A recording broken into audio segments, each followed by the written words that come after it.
Gay! Microphones like weapons drawn, swagger in the twilight dawn. Each word iron, each thought steel. To be heard is the final deal. Howling offense in the midnight haze. Everybody's offended, each one sways. We're offended, you're offended, that's the way. Claim the night with the things we say.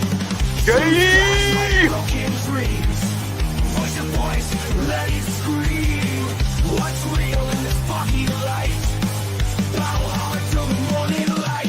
Feel the hunger of the crowd. Anxious to erupt so loud. Unity in discord side. Witness as their worlds collide. Howling offense in the midnight haze. Everybody's offended, each one's way. We're offended, you're offended, that's the way. Claim the night with the things we say.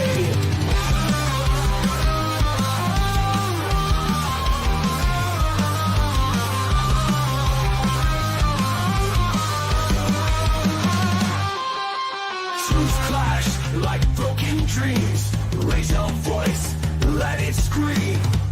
What's real in this foggy light? Battle hard till the morning light.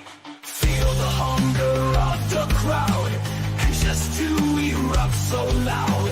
Unity in discord's tide. Witness as their worlds collide. Howling offense in the midnight haze. Everybody's offended, each one sways. We're offended, you're offended, that's the way. Claim the night with the things we say. We say, Gay! we say, Gay! we say. We say.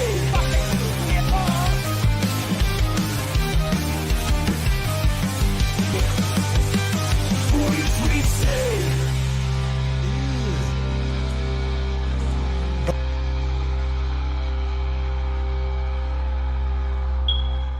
Y'all need Jesus.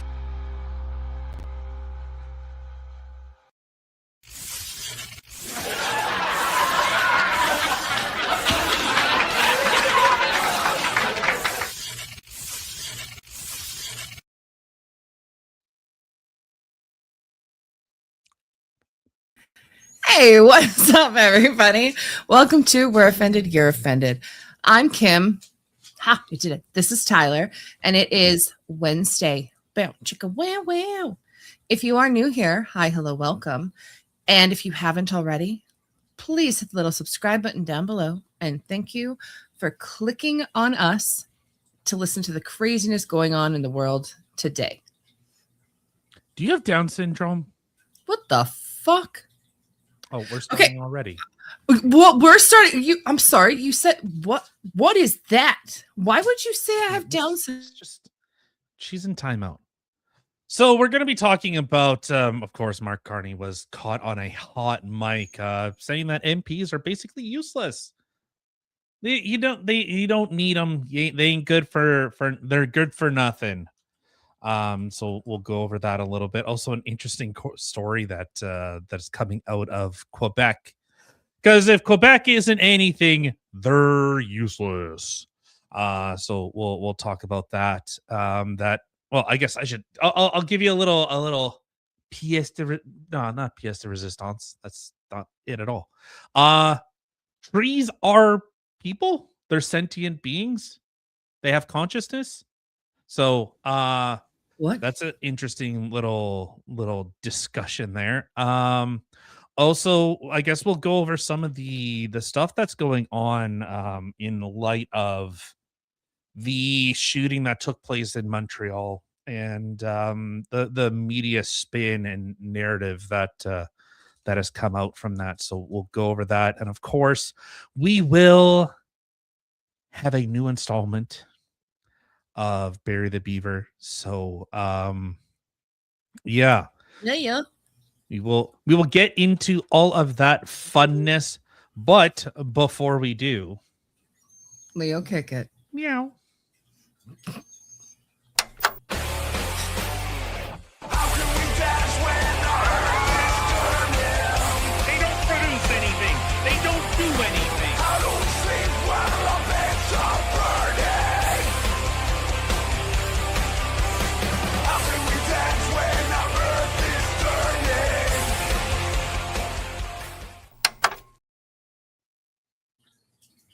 Why are you so dark?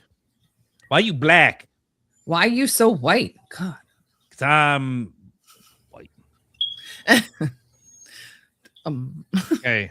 So I guess we'll just kick off with this. So this is a bit of I guess, are liberals tired of getting the short end of this? I don't know if it's the short end of the stick. Treated like crap. Like how many times do you get your balls stepped on and you go, I don't like that, or maybe they do. Maybe they're into like.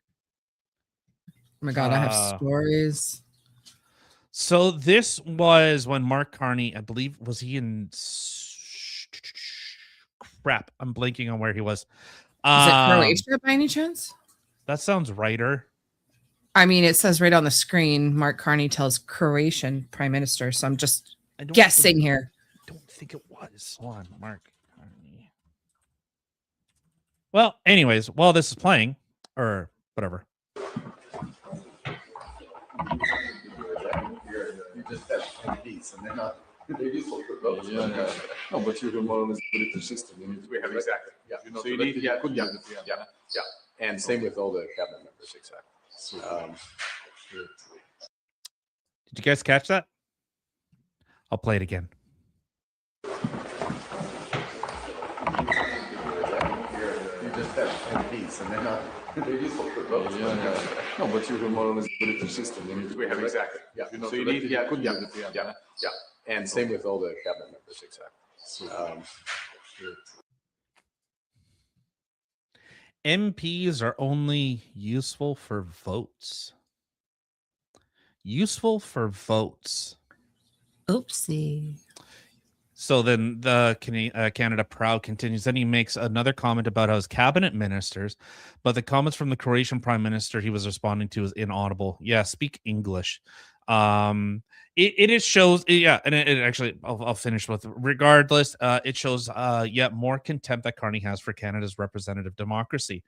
I think with this is just another example of exactly that. This government does everything in its power to show you don't matter, your voice doesn't matter. And the media spin for this,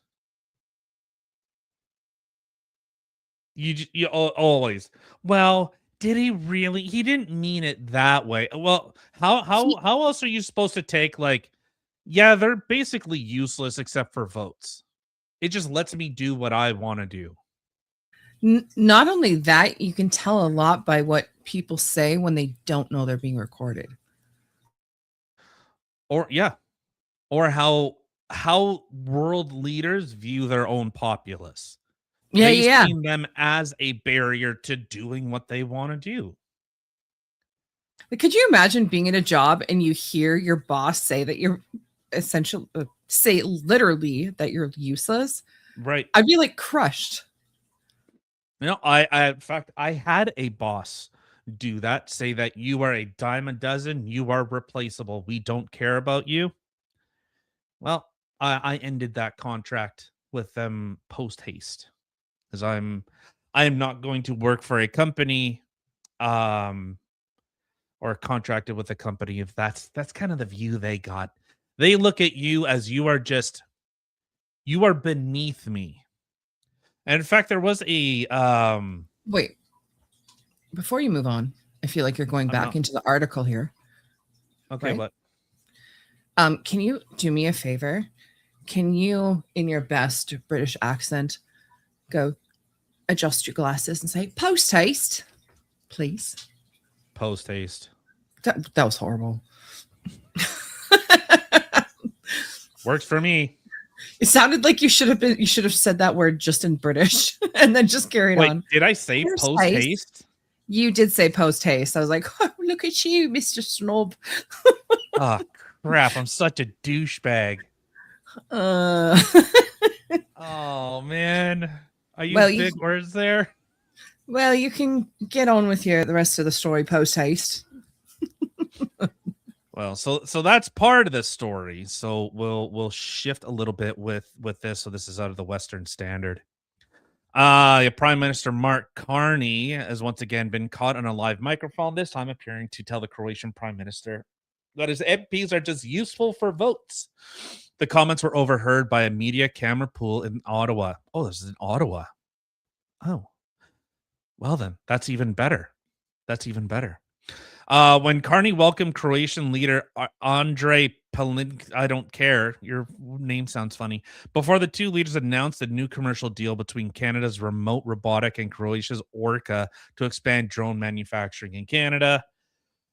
Yeah, you just have some MPs, and they're useful for votes. No, but your model is the British system. Right. That's what the MP says. If you're not elected, you couldn't be the prime minister. He goes, yep. Same with all the cabinet members. Exactly. The exchange quickly circulated online, with critics arguing reflected a dismissive view of elected MPs. Conservative MP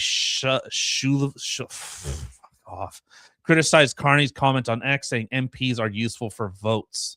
Not voicing for the communities, not legislators, just warm bodies to clap, sit down, and vote when told.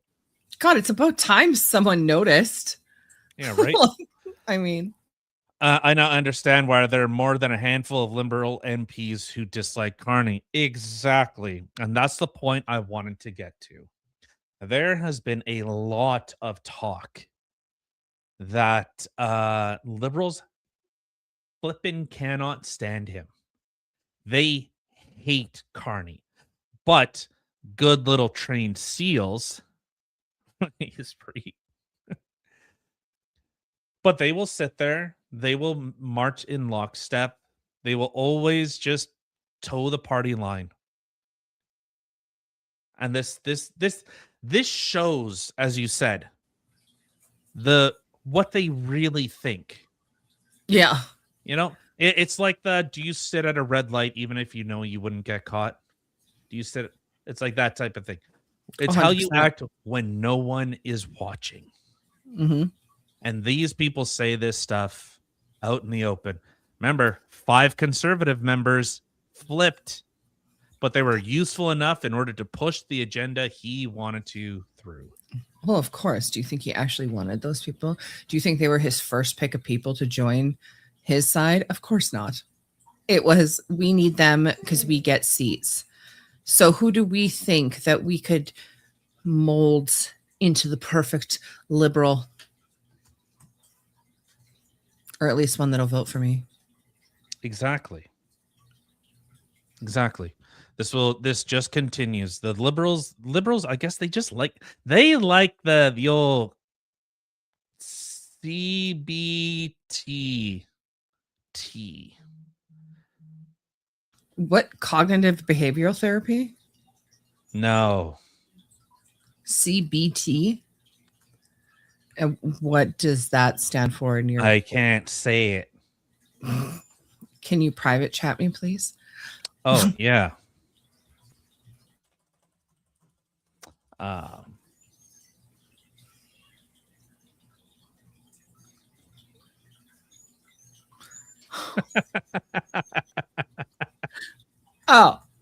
Yeah. That. Definitely not where my brain went. Just gonna... Yeah. So this, well, whatever. This just shows the level of contempt that they've had. Shows the level of contempt that it seems parliamentarians just have in general to their own populace, to the people that they're supposed to be representing. And this actually shows a fundamental difference between how the United States operates and how we operate. I hear people in the United States is like, if you don't follow party line, guess what? You're out of here. But that's the problem that we have in Canada, is your election or your vote. So the one thing that happens is that when you become, say, like a conservative or liberal, you no longer represent your constituents. You now represent the party to your constituents. That's the flip that happens. So when you phone your MP, their whole thing is like, no, I'm going to try and convince you why it's good, not the other way around. I'm pretty sure they get weekly mail and and how to twist things and schmooze it, girl. Well, like if so, the recent thing with like Bill C-22 that just got passed. Apparently they got thousands of pieces of mail complaining, saying that Bill C-22, you know, the back door, the government gets to spy on you, but don't you dare try and spy on them. Actually passed. Yeah. So they gave 30 minutes for to argue it, basically just rammed it through. And all your questions and complaints were ignored. Just straight up ignored. So that's where Canada has gone. You're no longer represented. You're just a cow to be milked. That's it. Oh, Canada. Oh, Yeah. Canada. I mean, Yeah. So, do you have anything you want to say with regards to that, or? no, I think he's Lucy. You got some splaining to do. Even though anything that comes out of your mouth, you'll just try and twist it to make it seem like what you said wasn't actually what you said. It was just what you think you heard, or some BS like that. I don't know. To me, it definitely shows a different side to a person. Like it's one thing, the side one person shows you. And I've mentioned this before. He's very two-faced because you see him in meetings with Trump and they're like freaking BFFs and they're like, oh, we got deals on the go. Da, da, da. Carney comes back to Canada and he's like, F Trump. We're going to do this. We're going to double down on this. Elbows up. Elbows up. Isn't it so like, in order for Canada, like, remember, it was all elbows up, anti-American. Yeah. We hate Trump, screw America. And then in order for us to make America great again, what's going on, Tinker? Hello. Thanks for tuning. That sounded super gay. Hi, Tinker. Yeah, that's probably normally how you talk to him. So, nah, that's like what is all his gay bar patrons. Hey, Tinker. I know it's actually Tyler, but I'm saying Tinker. Oh my God. You could. Hi, Tyler. See, you can call it your own name. Oh God. Like how he's like, my people, you guys are my people. I love you guys. I'm gonna make myself. Where is it? Anyway. Do not come. Do not come. I'm gonna come.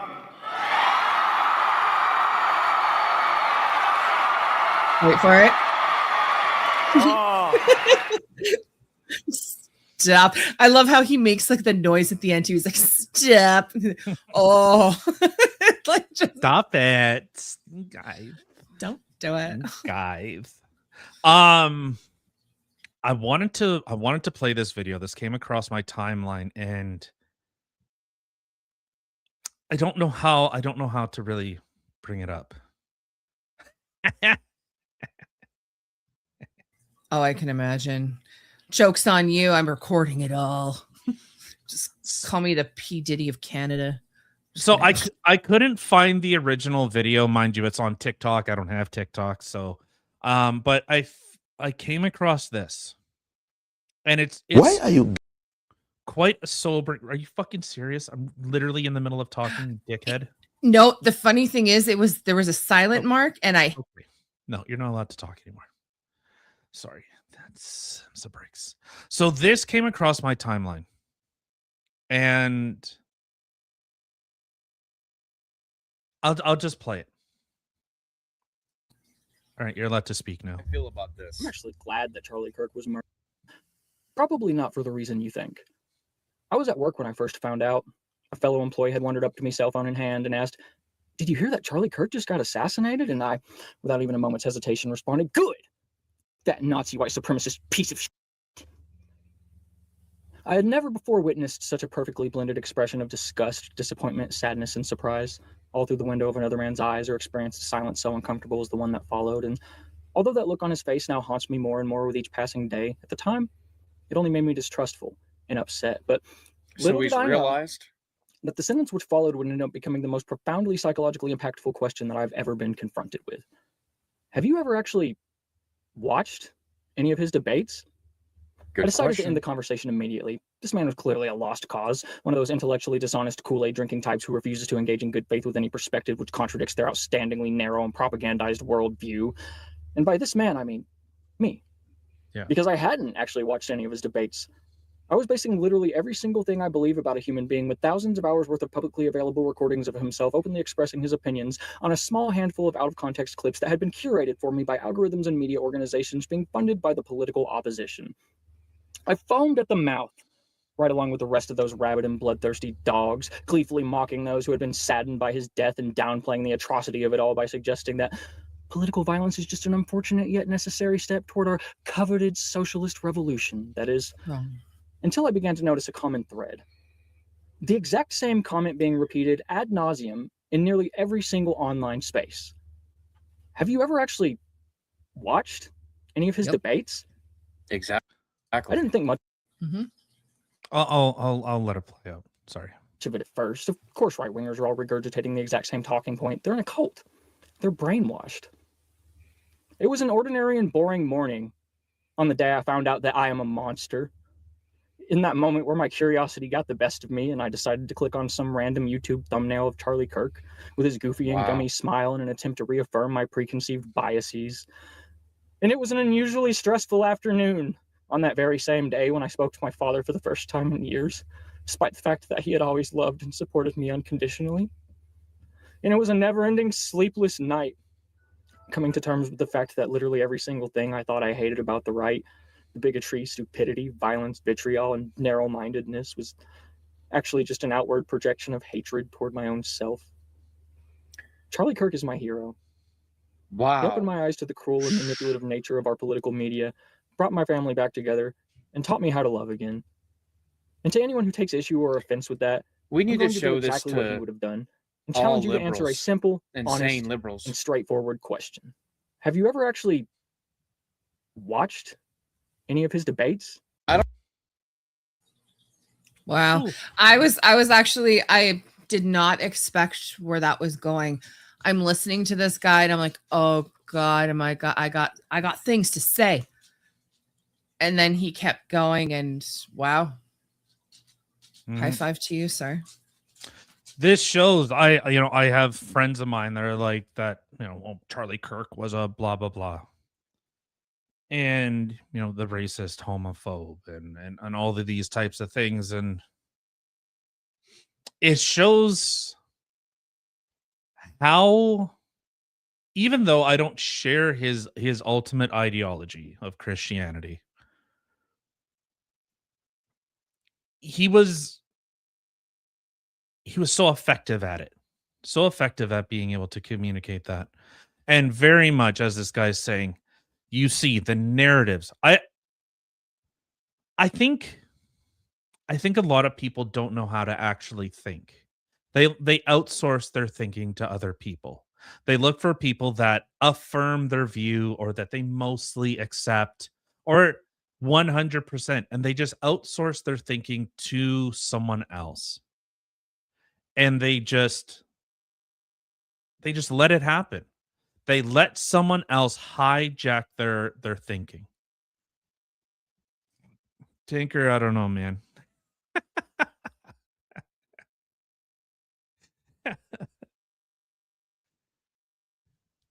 So that is such a big problem. Now we're seeing with the advent and the prolific use of AI chatbots and all this type of stuff. People are more and more not thinking. Yeah. The reading and they just absorbing what they're seeing at that exact second without even looking around a corner or even finishing the whole sentence, so to speak. Right.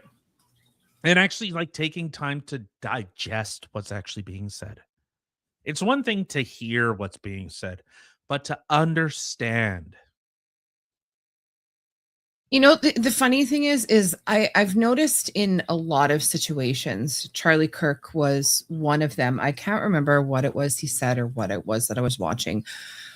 But the first time I had seen him, I remember hearing something he said, and I'm like, no, he did not just say that. You've got to be kidding me.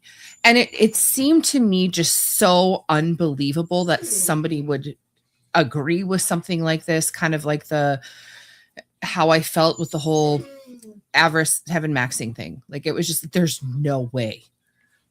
And then that's when I started looking more into him and actually like watching full debates and stuff like that. And it just, it changes your mind. Well, I'm sure not everyone knows who Avarice is, but I think a good Sorry. example is when people were saying Donald Trump is the leader of a PDF ring. Yeah, actually, the person controlling Epstein, the actual head, Epstein wasn't. He's the scapegoat, allegedly. Yeah. And so instead of, hey, is that actually true? Asking that question, is what I think actually true?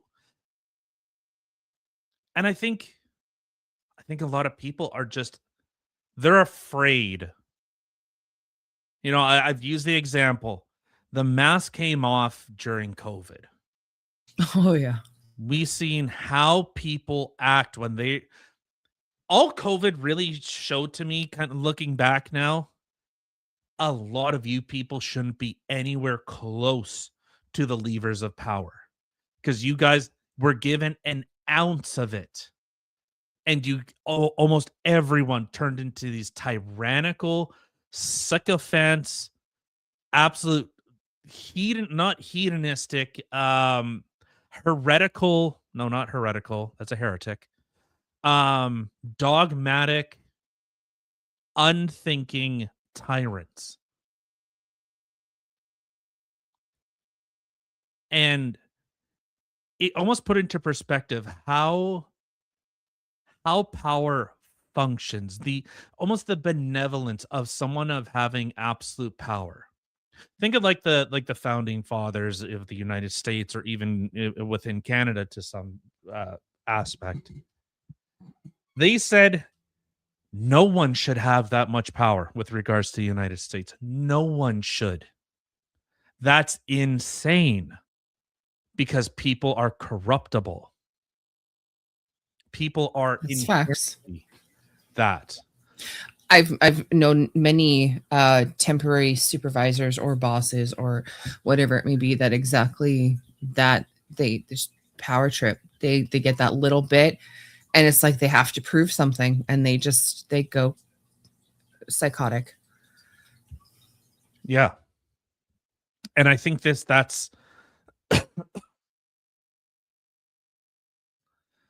that shows how precarious, how people shouldn't be able to wield it for the most part. And people are so afraid, I think, to actually sit down and say, I was wrong. They're not. Something. No. People on the left will never admit when they're wrong, ever. No, but I'm saying they will always seek to reaffirm. They won't go and seek to challenge their own views. They won't, like, so I've said, like, I've been reading like the book of Enoch and listening to Enoch try and describe the how the world is, which is like, okay, if I can suppress like my knowledge of like how the earth works and the atmosphere, yada yada yada, the stuff that we know now, and I suppress all that information and I just take it as it is, like, oh yeah, that makes 100% sense. 100% that the earth has a dome over top of it, that the world is flat, and the wind comes out of these different portals and all this stuff, and the sun, cool. Does it. Like it I get it. If I was a fucking moron 2,000 years ago, I get it. Yeah. Right? So actually being able to think and rationalize and look into those types of things. And well, what if my thoughts are wrong? Am I okay with my thoughts being wrong? And I think far too many people, especially after COVID, they can't look at themselves. As that guy said, those evil monsters. And I was talking about myself. Could you imagine like that part was actually super powerful because he literally looked at himself, realized what he was doing, realized what the truth is, and that the people that he thought were monsters, he was actually one of them. Mm-hmm. Like that is such a powerful realization. Like it, yeah. Yeah. And he kind of realizing the dehumanizing aspect that comes from a lot of this type of stuff. It's I think he definitely understood the brainwashing that happens and how people are so good at putting these pop-ups in front of your face, and that's all you're seeing is whatever headline they want to spin for the click. mm-hmm. I think you have to be really careful with that. So what Tinker says, so I had to be I had to be forced by the club closing to get out of the echo chamber of that world. It gave me a chance to figure out what I actually believe. Right. And it's easy. It's easy to, hey, everyone else is thinking this. Maybe I'm wrong. Maybe I'm the odd man out. Maybe there's something wrong with me. Definitely. Thinking of myself as well. Don't worry. Yeah, I know. You're always wrong. You're a woman. What do you mean? It's not wrong. It's just the okay, well, whatever. I know. Well, I don't remember you saying wrong, but then as I was thinking about it, I'm like, oh crap, maybe I am wrong. No, it's definitely I don't take it as that. Like for me, it's more of a there has to be something. This can't be the freaking answer. Like it just can't be this. Well, I think it's And one to listen to. Right. And that's the thing. You have to be willing to say, hey, I was wrong about this. Yeah. I don't know. For me, it's so hard to understand or comprehend anybody who hears something or sees something as it's this to not actually question it. Like just somebody telling you something, this is real. That people would just oh, okay. I was told that it's real, so it's got to be real. I mean, I don't know anything that they've done dishonest before, so it's got to be the truth. And just to blindly believe it without actually asking questions. You and I, that's one thing that's very similar about us is ever since we were kids, we were constantly the why people. Well, why? Because we need to figure out the end, the why, to figure out the what. Yeah. No, I agree with that. That's almost like that's my statement. It is your statement. Damn, that's it's powerful. That's smart, man. He's smart. So I came across that video and it was just a powerful way of reflecting and actually being able to change people's minds. Like even though Charlie's dead, like he's still changing minds out there, and maybe pulling people from the brink of what the left extreme and the right extreme is, still pulling them back towards the center. Yeah.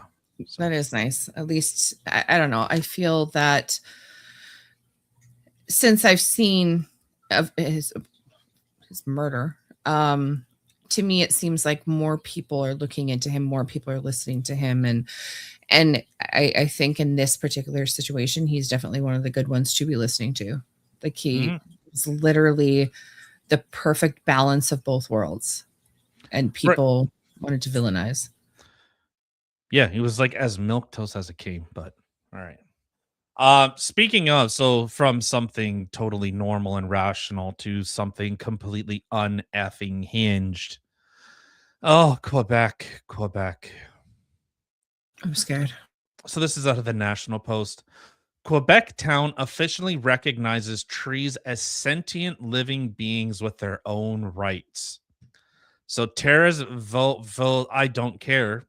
A municipality just 40 kilometers west of Montreal has officially recognized trees as living beings with rights of their own in what has been described as a first in Quebec and Canada, which isn't true. There's another town that did a similar thing, if I remember correctly, by the municipality and International Observatory of Nature's Rights. In a news release published in French on June 10th, the municipality said it will adopt a resolution to sign the petition in support of the Universal Declaration of the Rights of Trees. The citizen-led initiative was inspired by a screening of the film Trees and the Arts in English. I'm not going to try and say that in French. That is dumb. The citizen-led initiative was inspired. Oh, right. Sorry. Directed by Don't Care, which sparked a broad public debate on the legal status of trees and the possibility of recognizing them as living beings rather than mere objects. Following the discussions, a formal request was submitted to the municipal council, through the environment committee, resulting in the adoption of this resolution. The film director explained in the release, with this film, I took on the challenge of helping to transform our egocentric vision into an eco-centric community where humans recognize themselves as an integral part of life. Why would you do this? Oh, rather than its center. Meanwhile, the mayor said by adopting this resolution, this town affirms its commitment to building a sustainable future. So I looked into what is the Universal Declaration of the Rights of Trees. This is a civil society initiative launched in 2018 by some douchebag in France, aiming to recognize trees as sentient living beings with legal rights. The declaration asserts three core principles. Trees are sentient beings and a common human good. Well, they're not sentient. Life on Earth depends on their existence, and humans must act towards them in a spirit of fraternity and solidarity. Oh, God. Okay, so firstly, I'm going to say that I, for one, am, oh my God, remove. A tree hugging hippie, okay? I love my trees. However, sentient. What is the definition of sentient? Well, go ahead.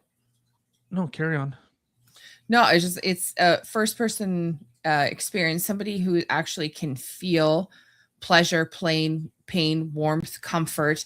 They actually have intelligence, wisdom, self-awareness, and the ability for reason using abstract logic. So I'm going to say a tree is definitely not a sentient being. I do think it's alive. In all sense of the word, sentience. That is not what a tree is. Yeah, exactly. Yeah. So vegetable, yeah, we should only eat meat or just don't eat anything and just die. Like this is when you have people that are just a bunch of tree hugging R words and just kind of you people haven't struggled enough. You haven't been punched in the face. You haven't faced actual adversity. And Tinker, that is effing wild that someone would do that. Yeah, I had my car keyed because he had a Charlie sticker on it. Wow. I mean, you definitely beat me on that. My car got Jesused. I used to have a car, and on the back, I had in Spanish, "Besa mi el culo, puto," which meant "kiss my ass, bitch." And sorry, I was context.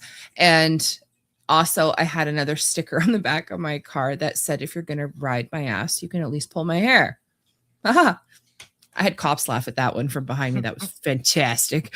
But anyway, there was like this guy, this cop guy, and he was the one driving, and he had a female coworker, and we were I was at a red light, and I was watching the thing, and all of a sudden he just goes and elbows her and like starts pointing and laughing. She did not look impressed, but he got a kick out of it, which was fantastic.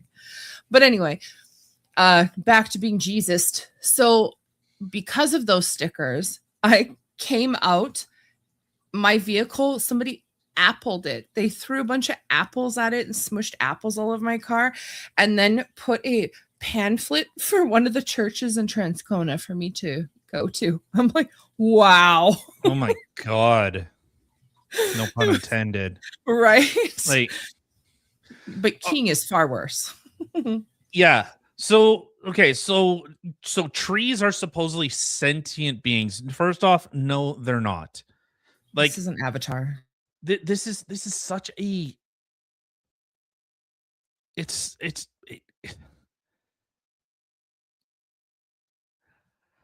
okay. How can I put this? Quebec has a history of demanding other places do things for them that they themselves refuse to do. So Facts.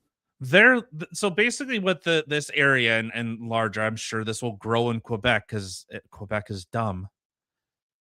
They will say, hey, our trees are important. BC, where a lot of lumbering goes on, you guys, you destroy your trees. Our trees are more important. It's like that type of crap. 100%. Yeah. Yep. And so this is again just one of these types of things like, we don't want to drill for oil. We're going to go into places, into regions where there's been constant conflict, death, and destruction. We're going to go over there and do it. It's like that type of crap.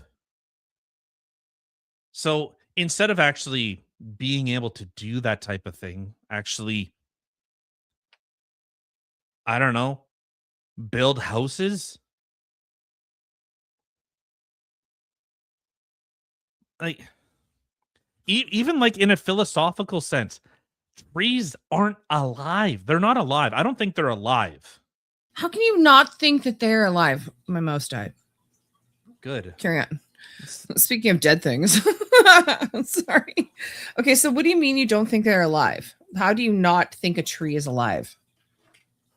Oops. Well, okay, so the definition of alive. Let's see. I'm going to be right and you're going to be wrong.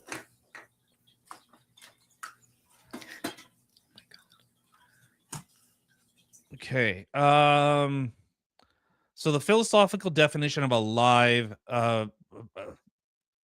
significantly across traditions, generally moving beyond biological mechanism to address consciousness, purpose, and agency. Thomistic and Aristotelian perspectives define life through inanimate objects or inanimate operations, the capacity of a substance to move or change itself for its own sake. This framework categorizes life into vegetative, nutrition, growth, sensitive, movement, perception, and rational, intellection or will levels, distinguishing living beings from machines with lacked intrinsic self-movement. It's Aristotle, okay? They didn't know what the hell. They still thought that the earth revolved around, or the sun revolved around the earth. Stop. And they thought that like eating certain foods fixed your humors. Sorry, I'm not gonna look into 2,000-year-old documents for understanding of biology. Really? It literally. Oh my God, you literally just said something, vegetation and stuff like that. Yeah, like, vegetative. There's vegetative, alive. So nutrition, growth. There you go. Alive. It's alive. A tree is alive. Anything that needs to absorb something. So existential or phenomenological approaches argue that being alive is defined by the capacity to create meaning, From this view, a living being is one capable of judging, interpreting the universe, and assigning a value to its own existence, contrasting mere biological survival with a subjective experience of having a life. Teleological, there we go, emphasize purpose and self-sustenance, defining often cite telonomy, there we go, apparent purpose organization with external intent, the ability to reverse logical entropy through metabolism, or the NASA-inspired, fuck, I can't say that word, of being self-sustained chemical system capable of Darwinian evolution. So Hold on. So sometimes people use alive to mean experience and full of conscious existence, similar to being sentient. In the same sense, it implies being aware of one's surroundings, having a mind, and actively experiencing the world rather than just mechanically functioning. The big distinction, though, is a blade of grass, a bacterium, and a human are all biologically alive. However, only creatures with nervous systems like animals and humans are sentient to be able to feel that life. Ha! It's alive. Suck on that. all right, so no more cutting down trees because they're alive. Yeah, we've only cut down dead ones in our yard. No more eating vegetables, they're alive. Well, I didn't say you couldn't eat them or cut them down. I'm saying that they are alive. They're not sentient, but they're alive. How would you not think this alive when it literally, it feeds, it grows, it nurtures? How? So is it aware? No, because it's not sentient. Right. And so I think that's the kind of the difference. Like, it's just a chemical process that does a thing.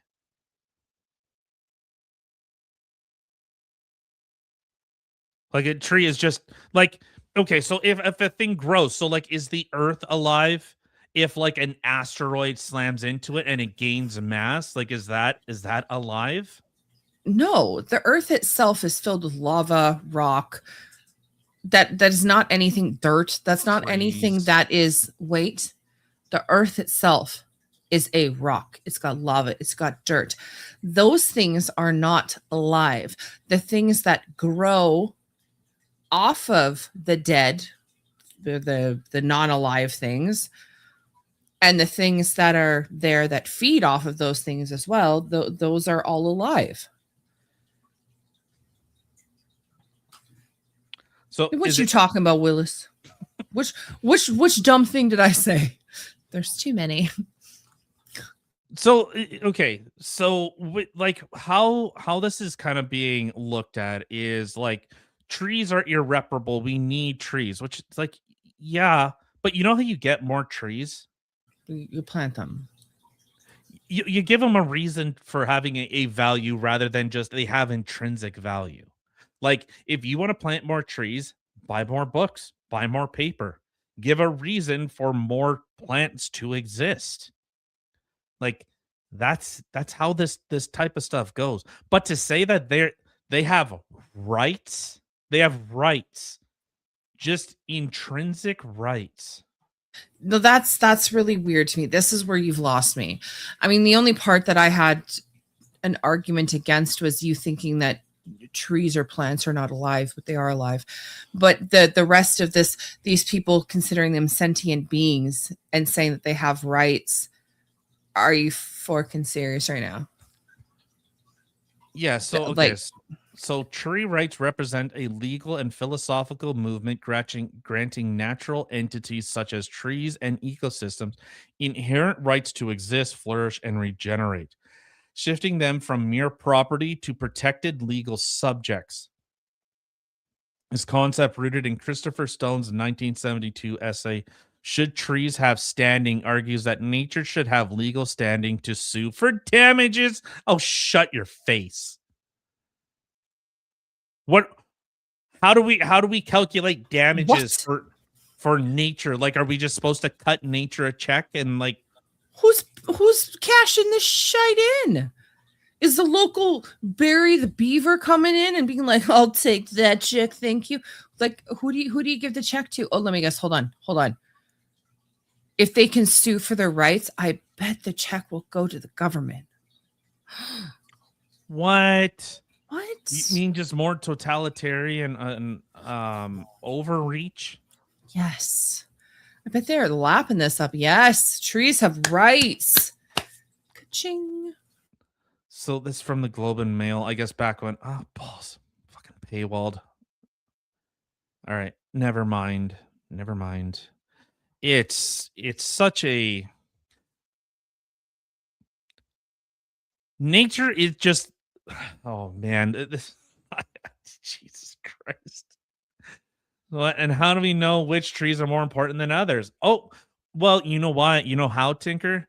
Any of those racist white trees, cut them down. Got to make more room for the brown trees. I like the white trees. Let's see. On are white trees racist? Oh my God, it probably is. I would bet money on somewhere something is going to say yes. Oh my God, I said this as a joke. I told you I'd bet money on this shit. Oh my God. Please, for the love of anything, pull this up. Oh, I hate. We don't struggle. Oh my God, please. We don't struggle enough. You people, you need to get back into the mines. Go do something.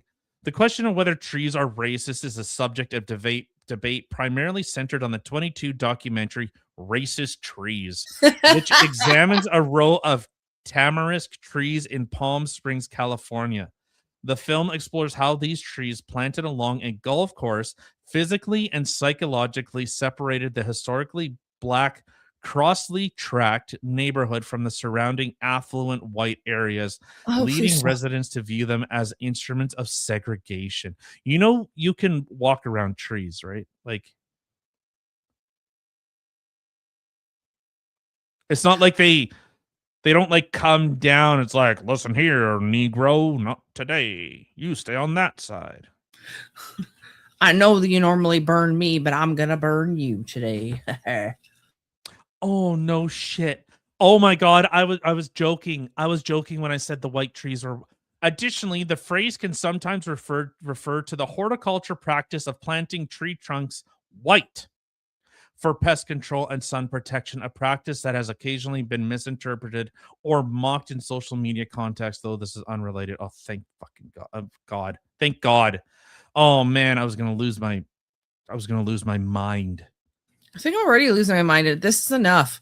This is enough to make me shake my head. We sure are, sir. The short bus is coming in the morning. Oh, while the trees and so critics argue that the deliberate creation of green barrier to exclude or devalue black communities reflects institutional racism, whereas opponents contend that the trees are merely aesthetic features that are attributing racism to them is a misinterpretation. Yeah, exactly. Yeah, I'm sorry, poor neighborhoods that you guys like just like torching anything and everything you guys come across, because I guess that's just what you people do. Like that's just your thing. But because some people like seeing like nature, like our whole property is surrounded in trees, and the thought isn't, well, at least I'll keep the Negroes out. Like, no, it's because we like they offer like wind protection. You know, they protect from the elements. You know, they're pretty cool to look at. Like trees do, you know, they do some cool stuff when it's like gonna rain. But anything and everything, people have too much time. Too much time. There's not enough struggle in this world. You know, maybe communism is the answer. Maybe it is the answer. It was the answer all along. Too many people, too many artists, too many free thinkers. You got it too good. People don't actually have to deal with struggle anymore. Like, could you imagine like a king 1,000 years ago, 500 years ago? They couldn't imagine this. Like in their wildest dreams, they couldn't imagine what the poorest of today have. Like, they would be envious. 100%. And these people go, yeah, well, this problem, blah, blah. No, you should be working on in a farmer's field. That's what you should be doing. Too many liberal arts degrees. You know, too much. I don't care too much what color you are. psychologist. Yeah, Liberals in the field. Yeah. Liberals should have to, like, if you're, say, like 35 and you're still like a hardcore, like, liberal, you should have to go and work on like a farm for like a month. Like, actually understand how Yes. things happen. Growing up in Memphis, I promise that barriers are not built up by people or trees. Like, Of lighter, right? Those damn white trees. Those are my favorite ones. They look, in the fall when there's no leaves and stuff on them, they look the creepiest. I love it. It's all right. What's another thing you think is actually racist? Like, just completely benign. Oh, God. Okay, hold on. I know. I got one. Oh, dang it. You just had one. Okay, fine. Well, I get the next you one. go. No, you go. Okay. Sunlight is racist. Is a metaphorical critique of medical racism and colorism, highlighting how historical beauty standards and medical advice has disproportionately harmed people of color while privileging white skin. Historical colorism for centuries, pale skin in Europe and Asia signified wealth and leisure, as the working class were tanned from outdoor labor. Hold on. Oh my God. Can you go ahead? Conversely, a tan became a status symbol in the West only after industrialization, allowing the wealthy to afford vacations in sunny climates. Oh my God. So I guess all colored people are freaking wealthy then, right? They don't got the money to vacation there. They got the money to live there. I feel like that's more. Mm-hmm. That, okay, is, oh, shoot. Okay, what did you just say? Sunlight. I said the sunlight is racist. Is RGB lighting racist? RGB lighting is racist.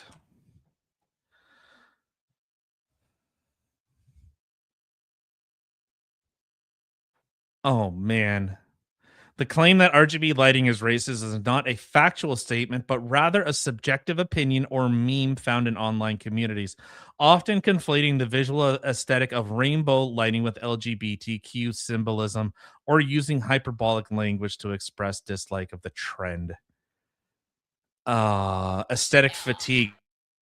Many users describe default rainbow effects as unprofessional, distracting, or ugly, comparing them to unicorn vomit or a neon nightclub. There you go, Tinker. Critics argue that RGB adds unnecessary cost, blah, blah, oversaturation, da. Okay. I got unicorn vomit all over our room. But it's not racist. While individuals may use provocative or offensive language to express their dislike of RGB lighting, it's not inherent. Oh, no inherent racial meaning. All right, leftists, get to work. Time to make RGB lighting racist. Y'all forgot one. Okay, something that's totally benign. Like bread. Is bread benign enough? No. Air. Air is air racist. Oh my God. Studies confirm that minorities breathe worse air than white people with exposure to harmful pollutants like PM 2.5 and toxic metals, being significantly higher in neighborhoods with high populations of people of color. You mean like in downtown areas? This inequity stems from racist federal and local policies such as redlining. You know, black people don't have to live in cities. Like, you guys can leave. You don't have to live in like the projects. You can just leave. We left. Yeah. We literally just went, I'm not living here. I'm going to go live over there. And guess what I did? Went and lived over there. Yeah, bye, city. See ya. You're still colorblind? Not for long. Oh, okay. So causation researchers indicate that white populations often generate more pollution. Bullshit. Have you seen the garbage mounds with black? Like, is it just because they keep stealing other people's crap? So it's like they're not really creating more pollution. They're just like a tube of toothpaste. They're just going from one side to the other. Like that's I it. think it's just the carbon footprint, because they're always stealing shit. They're getting more and more stuff on their side. I picture it's so funny. I picture like how Transcona was. Like on one side of Kildare was the bad side, the side I lived on, and then the other side of Kildare was the good side, which is the side you lived on. It was like literally nice houses. Yeah. Yes, From one Tinker, side to being the- colorblind is racist. Yes. Probably. Hold on. I'll ask it though. Is being colorblind racist? God. It's a good thing it's not hereditary. Oh, Tinker. This one hates You racist son of a bee. Yes, sociologists and anti-racism experts generally classify being colorblind as a form of racism, specifically termed colorblind racism. Stop. This is so dumb. This ideology is considered harmful because it denies the reality of systemic racism and the lived experience of poor people, also known as black people, effectively allowing structural inequities to persist. Oh, Look up Hazel Eyes. Are Hazel Eyes racist? Because if so, we're both effed.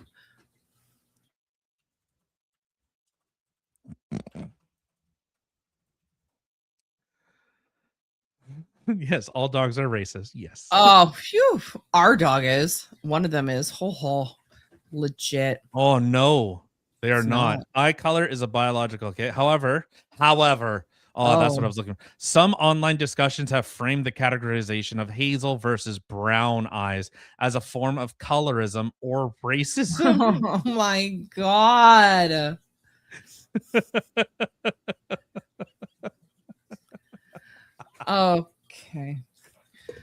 Okay, Google.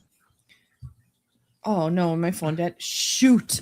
Hold on. I'll have to type it out. What? Ask Google. Oh my God, I totally just lost it. Okay, Hazel Eyes. Oh shoot. Is being good one, Eric.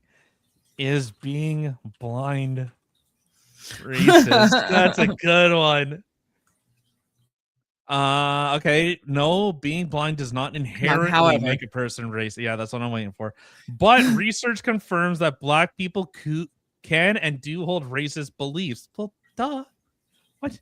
Studies indicate that racism is a product of socialization, not socialism, although maybe, then visual perception, meaning blind individuals absorb and replicate racial stereotypes just as sight people do. Okay. Non-visual blind people categorize race using auditory and tactile cues. Oh, you mean like how black people are really loud? Such as voices, accent, names, and skin texture rather than sight. So it's like a blind person has to go up to you and like they rub your skin and like, oh, you're one of them.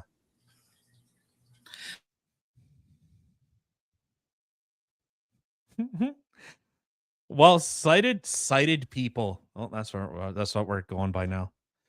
People of sight. While people of sight often make instant racial judgments. Yep. Blind individuals typically take longer, so they have to like smell them like right. Oh, curry. By You smell relying like on extensive fried interaction. Oh, so they have to spend more time with them. Gross. Capacity participants in studies explicitly stated that blindness does not absolve them of racism, acknowledging that they are enculturated into ideas about class and race. Oh my God. Can you ask Google how many things in this world are considered racist? A number. Give me a number of how many things are considered racist in this world. I'm not doing that. That's ridiculous. Oh, How's that JT. ridiculous? JT is a good one though. Does singing a song with the N word make you racist?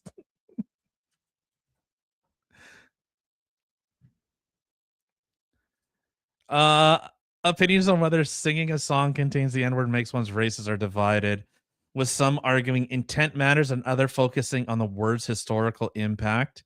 Arguments that is not racist often emphasize intent and context. Many argue that singing along to lyrics is not inherently racist if there is no malicious intent or desire to demean. Supporters of this view are racist, suggest that censoring oneself mocks the artist's work. I agree, 100% agree. And that enjoying art shouldn't require policing one voice. Argument for the other side is that the problematic highlight cultural appropriation and social consequences. Shut up. Critics argue that the word carries a historic history of violence and slavery that non-black people cannot reclaim. Do black people know that other races, ethnicities were also enslaved? Ray Charles rubbed wrists? What? He rubbed. What does that mean? Rub wrists silly. What? He would rub wrists? I don't get it. Is that like a euphemism for like he whipped his dick out? Like what? I don't know. I'm so All right. confused. All right. What's something that's like absolutely benign? Is dog food racist? No. Is that benign enough? Are bananas racist? I feel like I know the answer to that one. Come on. Judge leading question. But what's something? Yeah, it sure is Carrie. Yeah, have you seen them? Have you seen how people that are like the supporters of Carmelo Anthony, how those people are acting? Right. I was actually gonna share a video of how these. My toothbrush. Ooh, that's a good one. Just how these people are acting. What? Like they're so.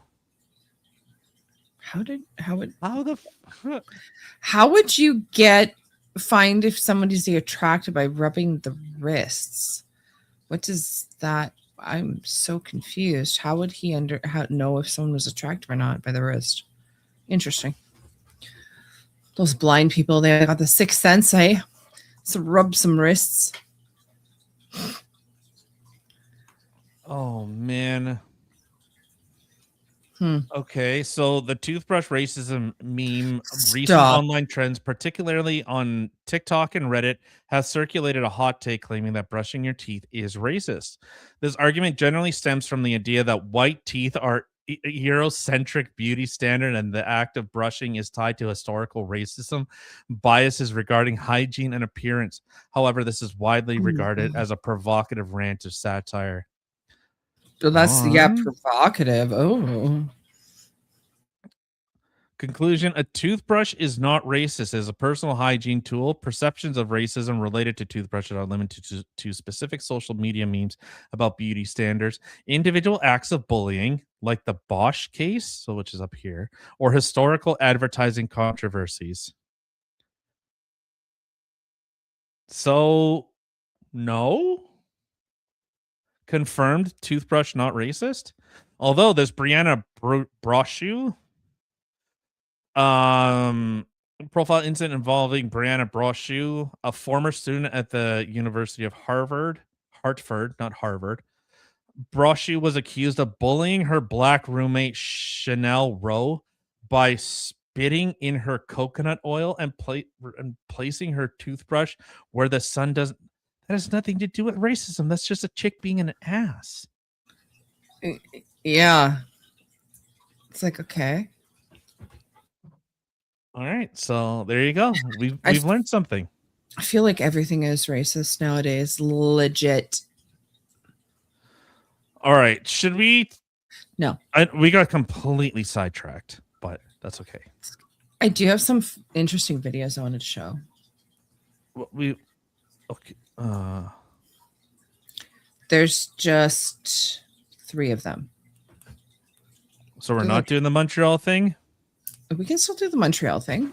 Man, I'm not going for 4 friggin' hours. It's been an hour. Relax your D. All right. Play them. If they suck, you're fired. Oh, shush you. Well, this one, okay, so there's this one here.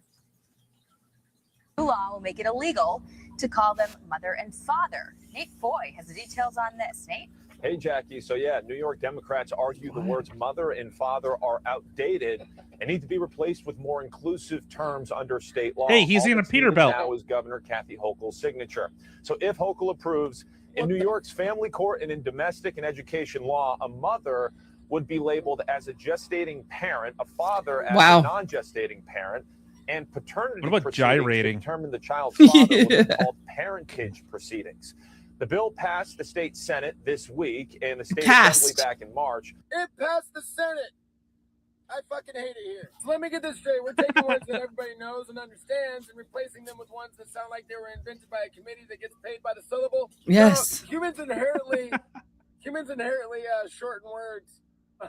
So here pretty soon it's just going to be like, hey, womb. Hey, womb.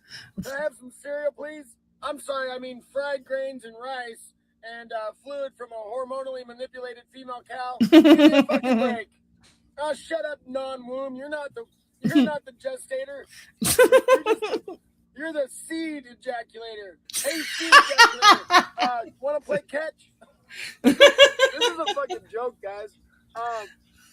What does this mean for toddlers whenever they make their mouth noises? Mum, mum, mum, mum. Are we gonna hold them accountable? No, this is a serious question. It's gonna be racism. The insanity that the left is pushing, especially in New York, is fucking like completely out of left field. I expect a whole lot of little from the left, but this is otherworldly. Literally, I mean, it sounds like alien speech. Gestating parent, yes. Gestating and non-gestating parents. Like, what the fuck? You can't say parents though. Timmy learns what gestating means. He's going to be old enough to refinance a mortgage. And seriously, what happens whenever toddlers use the incorrect term? Are we supposed to correct them? Oh, yeah. Hey, little man, I'm going to need you to use the legally compliant terminology before you're allowed to have your bottle. Look, we really don't care what you call yourselves. What we do care about is whether or not government language starts to sound so complicated that regular people need a translator before they're able to understand family law. If a law can't be understood at a dinner table, then maybe it was written for bureaucrats, not families. Facts. And that's beside the point. Why not just call them birth givers? The word mother is not offensive. Oh my God. You guys are fucking retarded. But it's the one thing that, like, if you want to do that in your like own weird hippie retard world, fine. It's the same argument or same issue that I see. You are now compelling other people to partake in it. That's when I draw the line. Whether it comes from the left, my right, your left, or the right, my left, your right. Either side, that's when I start having a problem. You are now compelling other people to capitulate and adhere to your ideology. No, thank you. Go do that. Like, how many times when you hear someone say partner, you assume they're gay? Yes. 99.9% of the time. Yeah. Like, I lied. It's 100% of the time. Exactly. Yeah. Don't cry. The second I hear, oh, me and my partner. Oh, I didn't know you were gay. I'm not. You're gay. Right. I'm not sure. Not yet. Like, right. Who does that, partner? That's just weird. It's so offensive. Ew. Oh my God. All right. Okay. Next one. This one's a funny. Well,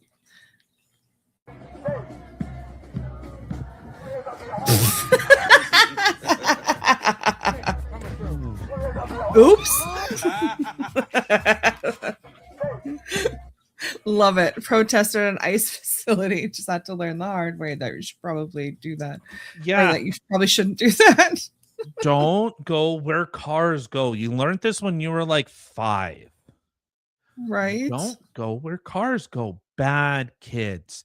This is why you Indeed. should have stayed in school. This is why teachers, your whole job is to like try and make children somewhat functional in society, not turn them into little revolutionaries. This is why people have such a problem with you weirdos and your whole fascination of like coming out with kids and turning them into little revolutionaries.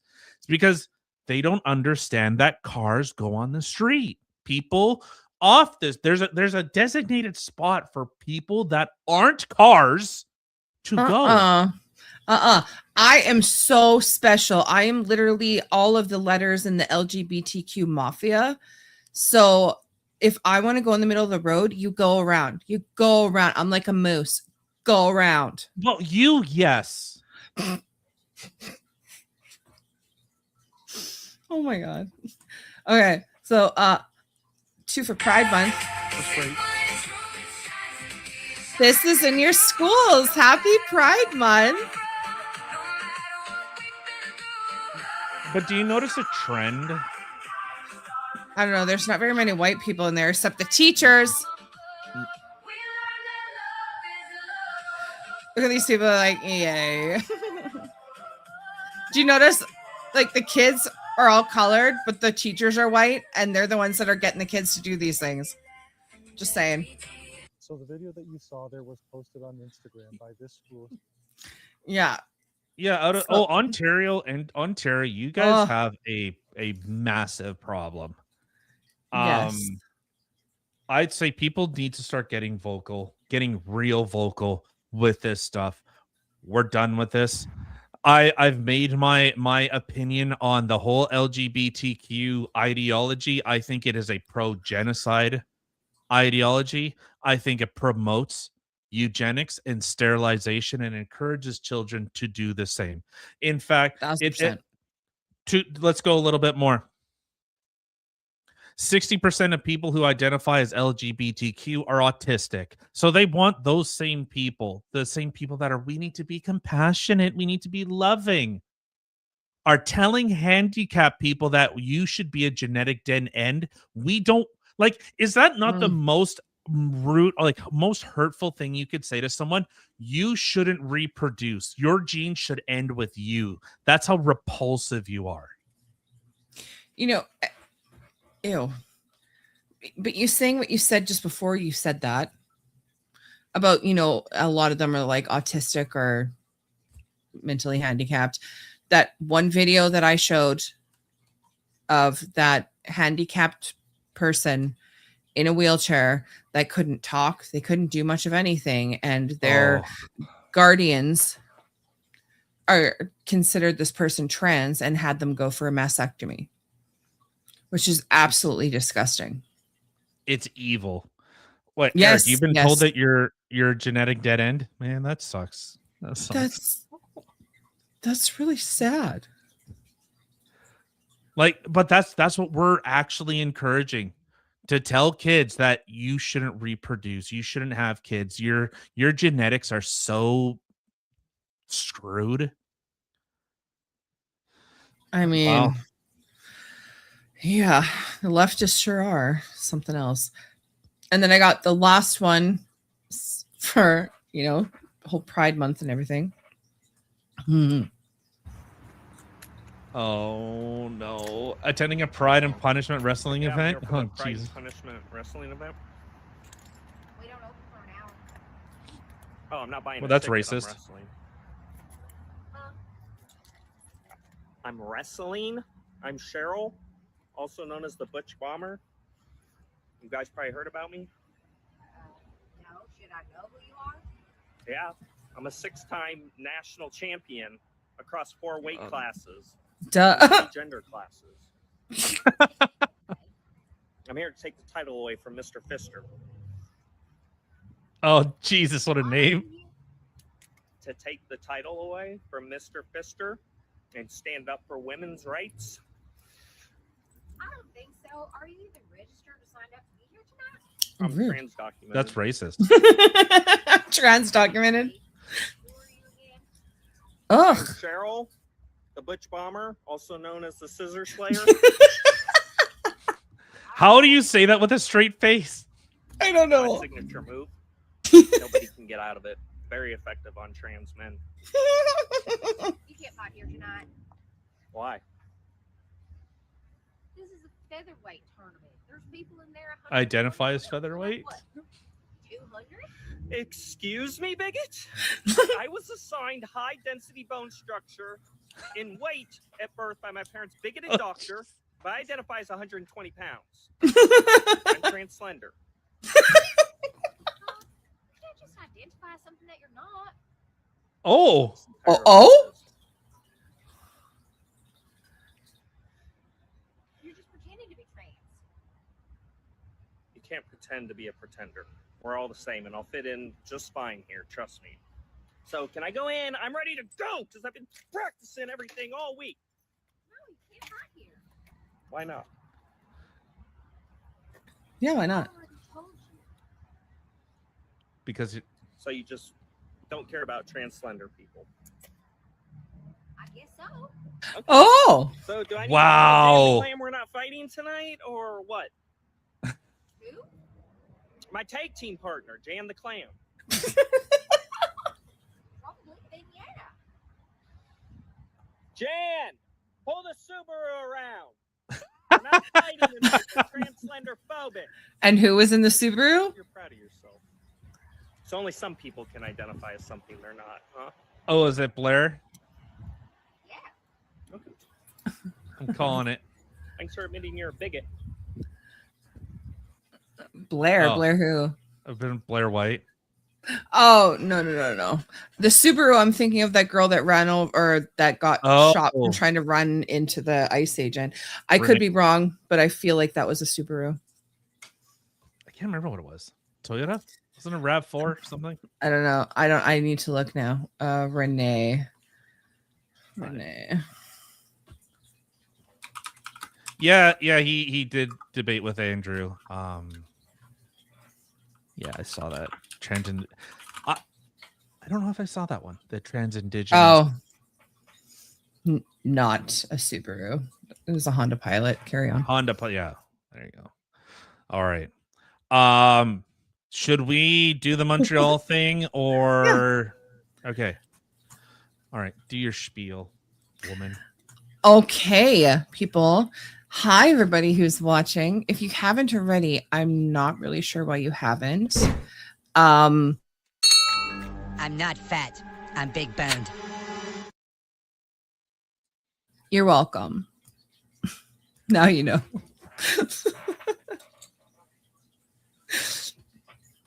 We are live. If you are new here, share the show with your friends. Share the show with everyone you know. If you don't, you're a unemployed. Yes, and we are live every Monday and Wednesday, 8 p.m.-ish Central Time, and every Saturday. Well, no, we're trying Saturday at 5 p.m. this time. Trying something different. All right, so let's take a little look at this. So this is out of the Montreal Gazette, and this reads like a right-winger's wet dream. So manifesto laden with incel ideology linked to Côte de Neige shootings. Seth Hatfield, the man responsible for a fatal shootout in Côte de Neige, on Monday appeared to have written a manifesto filled with rhetoric associated with the involuntary celibacy or incel movement and advocated for the use of terror. The 104-page document points to feminism, liberalism, and capitalism as causes for what the author says is male suffering, outlining steps to create a new order that would curtail the economic and sexual freedoms of women. The Gazette has made the editorial decision to not link the manifesto to avoid amplifying its message. But we're going to talk about the messaging. The text also describes how readers should approach police encounters when committing acts of what the the document. Sorry, I thought I thought the Gazette was like, this is how you should deal with. Never mind, it's his manifesto. The text also describes how readers should approach police encounters when committing acts of violence and suggests targeting the headquarters of pornography companies, among other institutions. It ends with the words, be unflinching, go forth, and kill them all. Prosper? Yeah, the exact opposite. A copy of the purported manifesto, which has the name Seth Hatfield as the author, was obtained and reviewed by the Gazette. His writing surfaced on Monday after a civilian, a Montreal police officer, and a suspect were killed in a shootout that culminated in a massive police operation. Yada, yada, yada. So you see already kind of the narrative that's being shaped here. He was an involuntary celibate.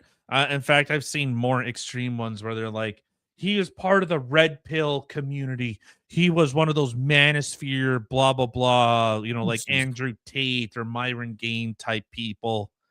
Relax. Mm-hmm. And then we have here from Rebel News.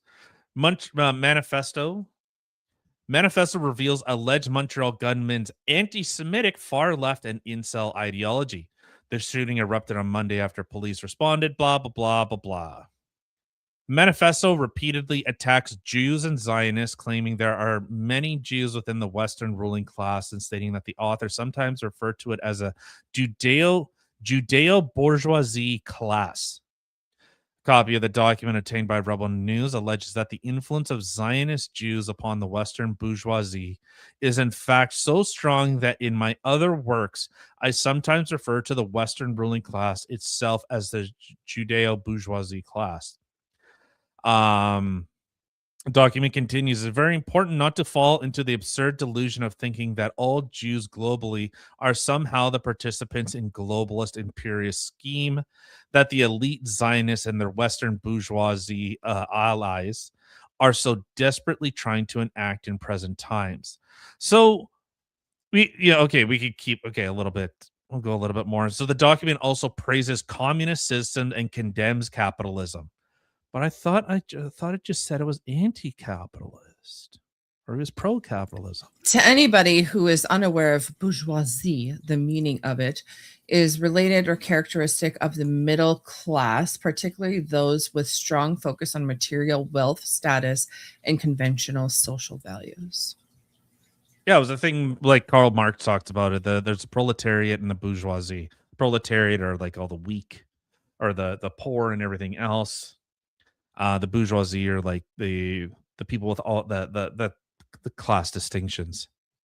So if I'm colorblind, should I get a disability? No, you don't get shit, Tinker. You sit there and shut up, bigot. That's what you do. If anything, yeah, like the inverse square law, like it's not like it'd be inverse square law. I don't know what that is. So if you're racist or if you're white, you have to pay like double. But if you're white and a male, it's not 2 times. It's actually 2 times 2. It's 2 squared. Ooh, y'all just get double fork, don't you? Yeah. So it's not just 2 times 2. It's 2 to the power of 2. Ugh. And then it exponentially gets bigger. So if you're a white straight male, it's to the power of 3. Oh man, you really are forked. Mm-hmm. You are done. Dinner is served. Yeah. So actually, you're overdone. Yeah. So instead of it being like 2 times 2, it's like 2, like the idea of like Godzilla or something. Like something can only, like, as it gets bigger, like longer, its size has to get 4 times bigger, something like that. I'd have to look up. Hold on, I'll just do it here. I'm a big girl.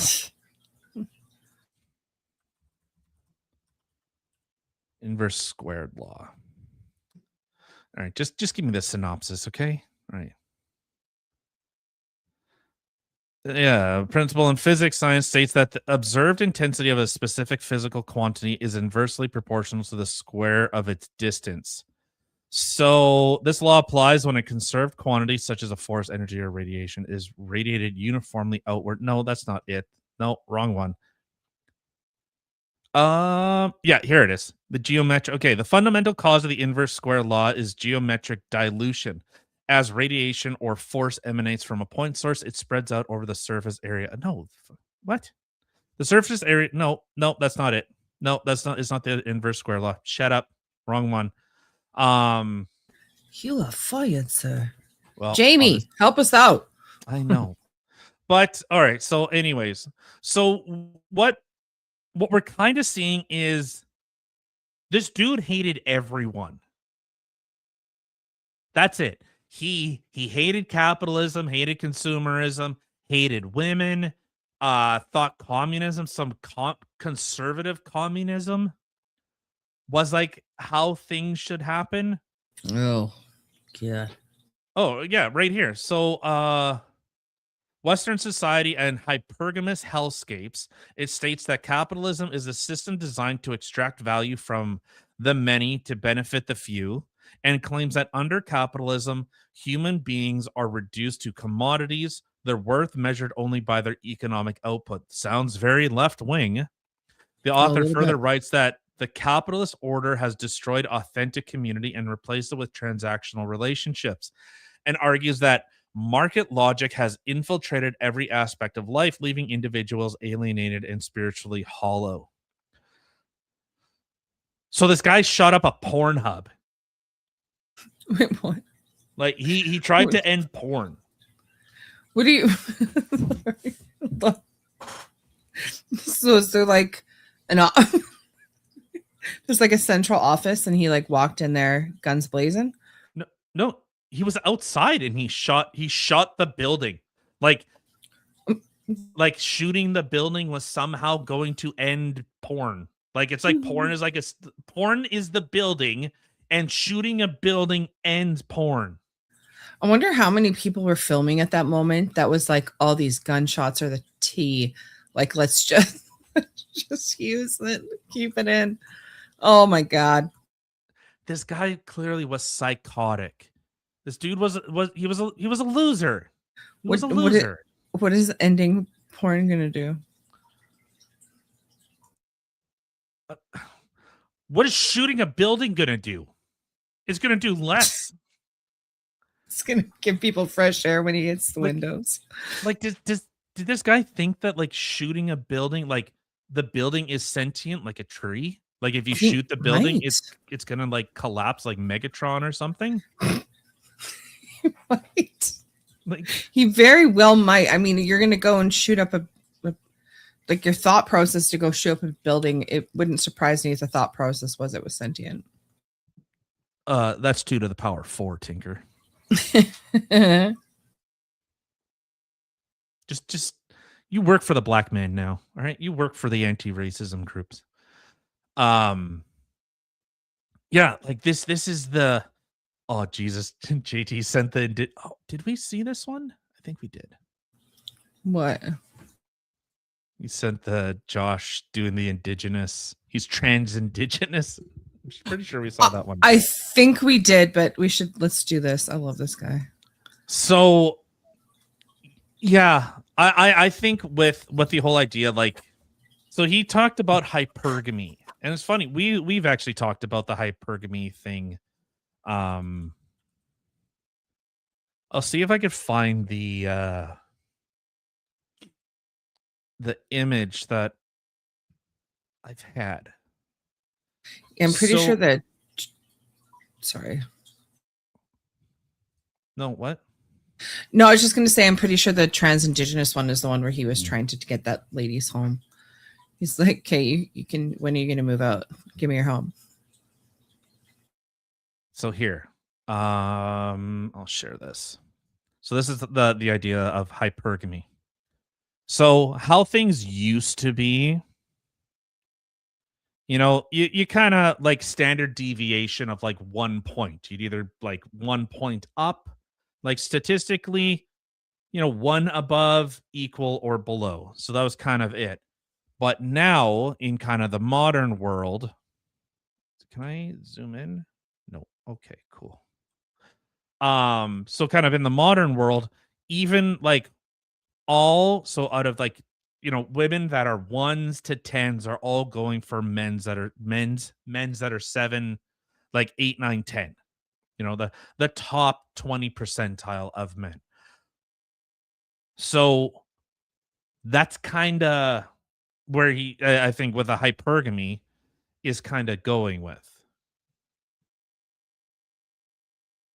That image hurts my eyes on the right.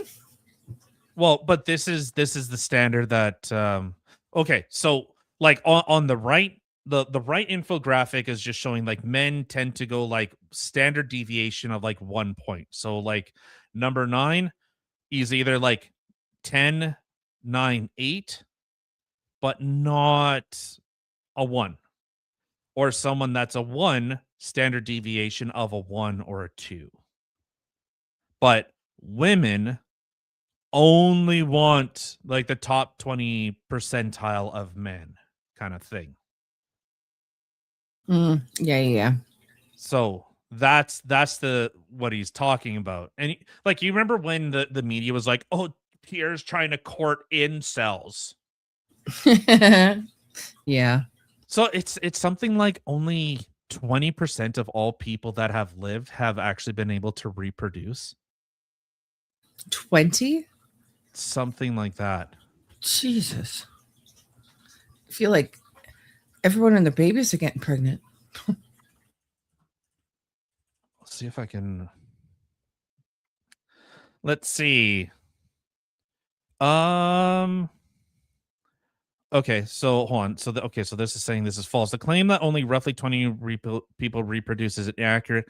Genetic research suggests that roughly throughout history, approximately 80% of women and 40% of men reproduced. This disparity means that while most women become mothers, a significant portion of men do not become fathers, leading to a population of ancestors that is roughly 2/3 female and 1/3 male.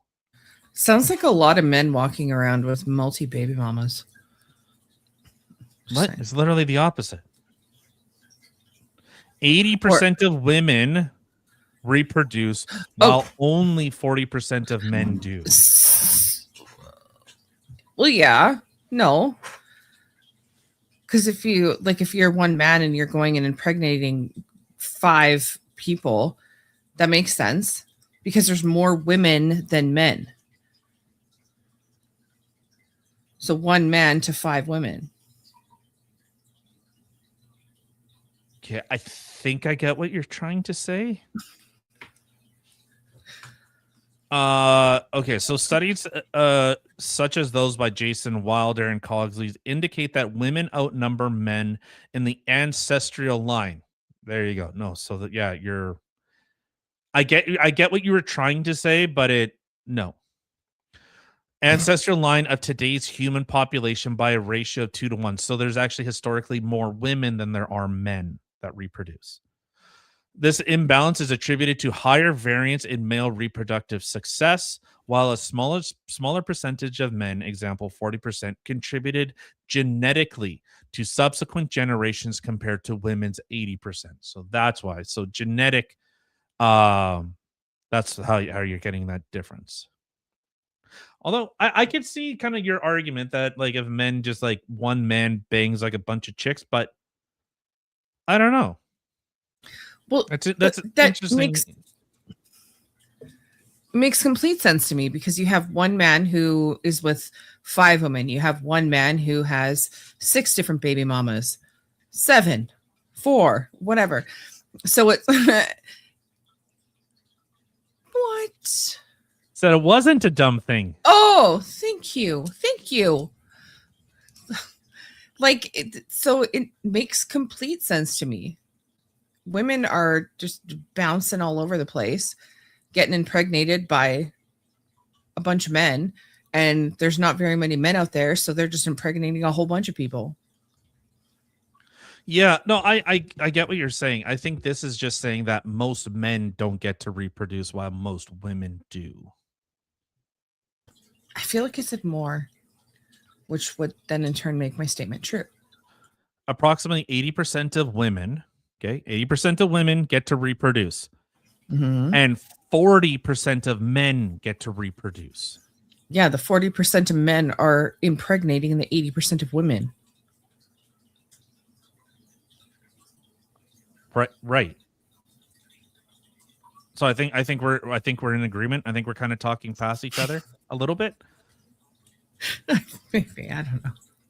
Yeah, so maybe more men are banging more chicks. Okay, okay, yeah, I get what you're saying. So more men, a few number of men are banging a lot of chicks. Yes. Okay. All right. Good observation. Thank you. Nice. Yeah, there's something up in the noggin every once in a while.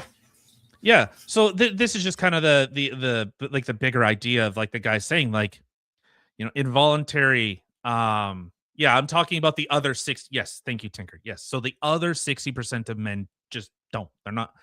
They ain't pumping out babies. They're pumping into socks. Do you blame them? Have you seen the left side? Ugh. It's enough to make anyone a Sahara Desert. Well, they're aborting kids left, right, and center. They're, you know, sterilizing themselves. Like, just inherently, the world is going to move to the right. Like, now, what does that right look like? Is it Islam? Well, no. Well, I mean, yeah, that's the largest growing. No. Here's hoping not. I mean, Islam is the fastest growing religion in the world. So, and it's horrifying. Mm-hmm. So, like, is it Muslim right? Is it Christian right? Is it Enlightenment principles kind of right? What's that right going to be? That's the concern. Literally, the way that you see white people that are constantly just handing every forking thing over, they're literally going to hand away the country to a completely different religion, to a completely different standard, to a completely different race. That's it. They're literally just handing everything over. So I think Islam will end up being it, because that's exactly what the government's doing. They're allowing it. Well, with Bill C9 that just went through, Bill C22, that makes me so mad. All those those laws that have been pushed through. We have Bill C34 that is coming down. Seems to be very little opposition with regards to that bill. Yeah, it seems like there's just a lot of issues. But so with this guy, you know, like I said, I think he's basically, the guy was like a loser. Aren't they all? Yeah, so actually, okay, Rebel News actually kind of gives a bit of a synopsis here. So while early coverage, including that of the CBC, has largely focused on the suspect's apparent incel beliefs, the manifesto itself points to a broader and more radical worldview, an amalgam of explicit anti-Semitism, anti-Zionist conspiracy theories, far-left anti-capitalist ideologies, and grievances about male loneliness and modern dating. So, yeah, sounds like the guy just hated everyone. Yeah, it's pretty much sounding like that. Like, it sounds like this guy just as much listened to, like, oh, crap, I'm blanking on that douchebag's name. Tate? Prominent left-wing figure and prominent, like, hardcore right-wing figure, like, say, like, Nick Fuentes, and then his just, like, mirror opposite, which would be like, oh, what's that? Parker? No, not Parker. Oh, I'm blanking on his name. I could picture his name, or I picture him, but I can't remember his name. It's slipping me at the moment. But like when you see this stuff, and I kind of feel bad for the guy. Like, clearly, like you okay, first off, you have to be some type of deranged to do this, right? Is that controversial? The dude, clearly his brain was broken. Like, anyone, if your thought is I'm gonna go start shooting a building to end pornography, you're deranged. Yeah, a little bit. Okay, I don't think I'm saying anything too crazy here. It depends who you're talking to. what I kind of, my caring, bitch side is like, okay, clearly this guy had an anger for this, wherever the system is or where the system's going. He's the, kind of put him in like the same thing as like Charles Manson. He's like, I'm not a slave to your system, man. Like just a reject. Sounds like Rage Against the Machine. Well, yeah. Well, when they were cool. They were never cool. Come on, they wore Che Guevara shirts. Like, you mean the guy that like Fair. hung gay people? Yeah, real empowering, douchebags. But so is this kind of like the end result of like, hey, society, or hey, men, you're treated like crap. We hate you and all this type of stuff. And this is just kind of like the rhetoric. The example I use is like when Donald Trump ate a well-done steak with ketchup and the media is like, look at this loser. Look at him. And poor people were going, but that's how I eat my steak. So am I like, I'm a loser then? I guess I'm a loser. Large Marge. It will be. All right, Large Marge is coming out. Well, we need to be considerate of people who have mental problems.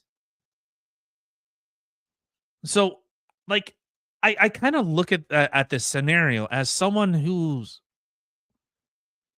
clearly hated the world. But he talked about you should read Marx, like Karl Marx, Robespierre, like a bunch of left-wing kind of ideologues or philosophical ideologues.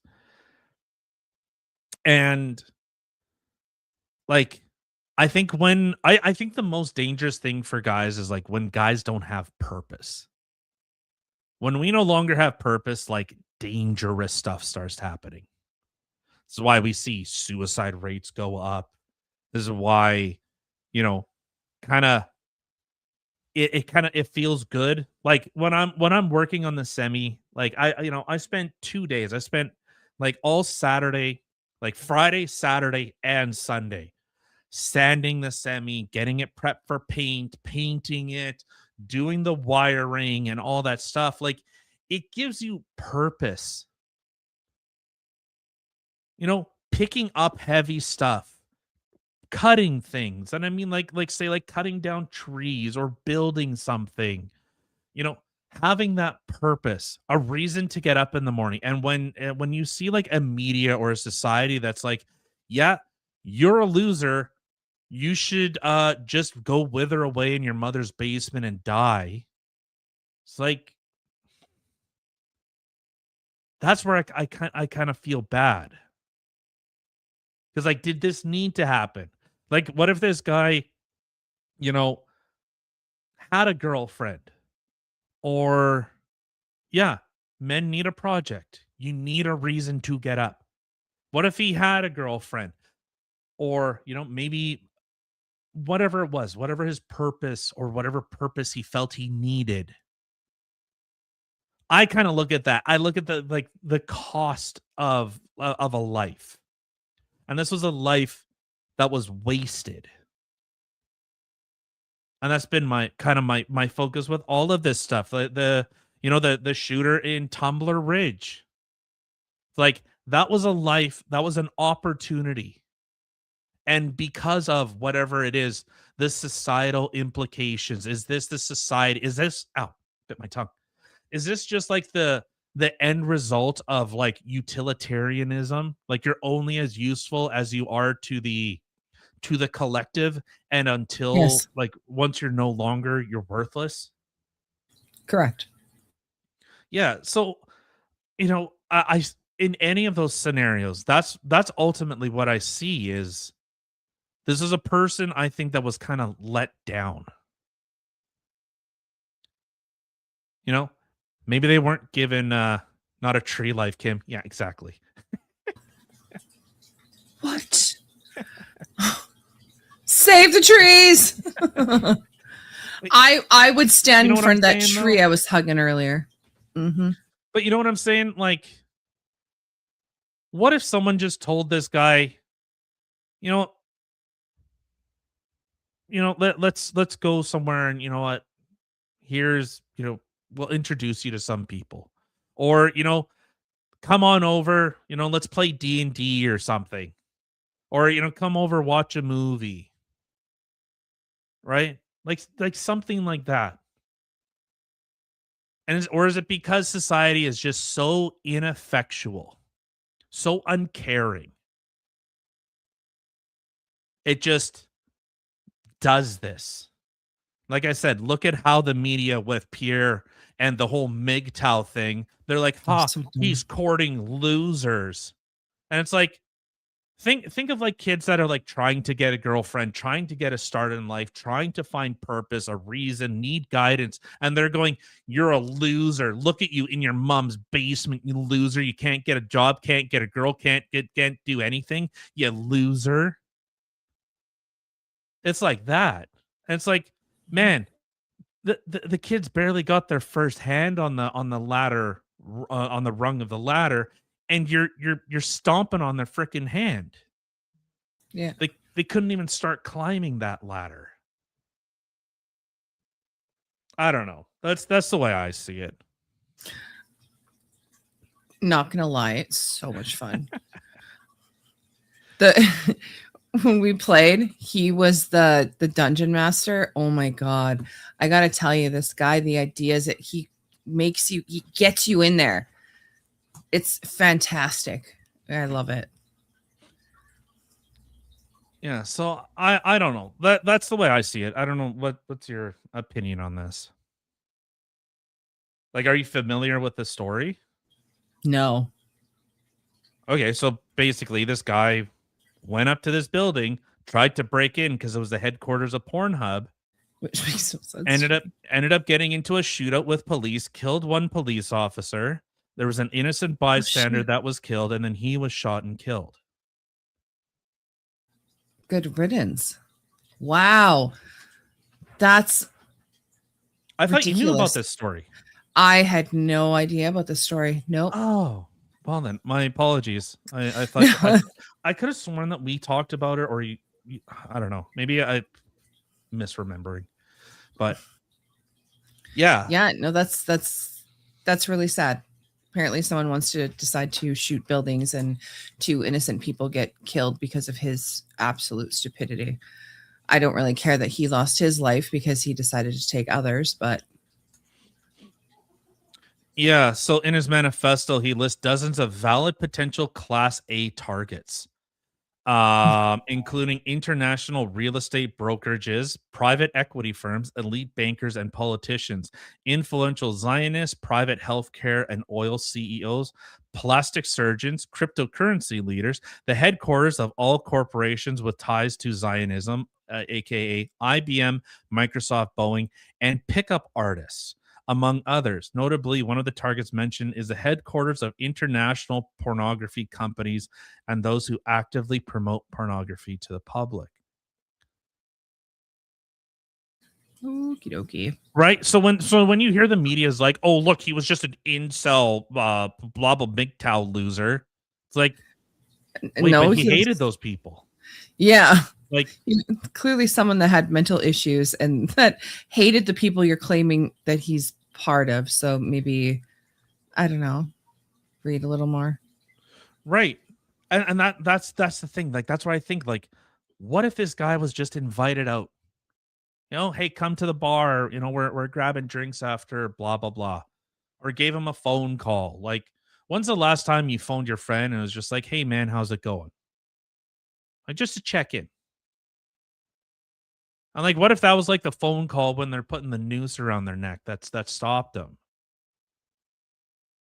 Like, imagine. God, if that doesn't make every single person listening to this want to call somebody they haven't talked to in a long time, I don't know what will. I hope so. Because what if this guy just needed someone to like, hey man, let's go do something. Want to go for a drive?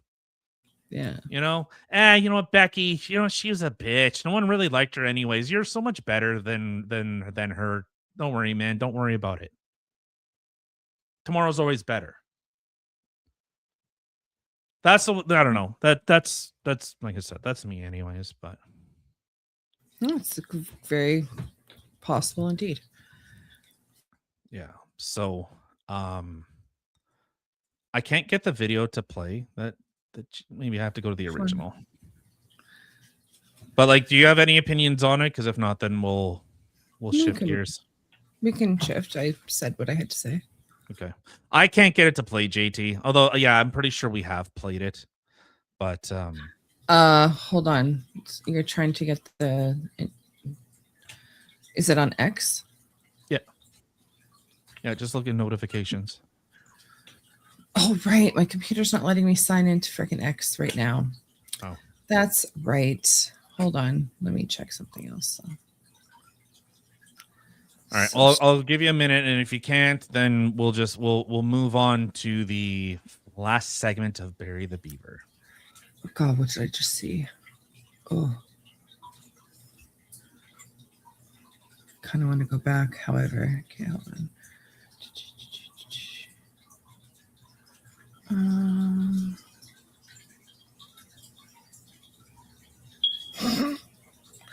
Where? Did it work, or is it? I heard. I said where? No. Did you get the video to play? No, I can't log into X. I said. Okay. So, but hold on. I was trying to, because I'm pretty sure it's one that I have saved. If it's the same one I'm thinking of. Yeah, because like I have it. It's here, but I freaking hate X. And can you put it in the private chat? Maybe I can pull it from there, but I just can't log into her account to grab it. Yeah, I don't know why X does this. It just does like the spinning wheel. I could get Joe Biden making stupid faces. Of course. Oh, like yeah. that loaded. Okay, I got it to play. Hold on. However,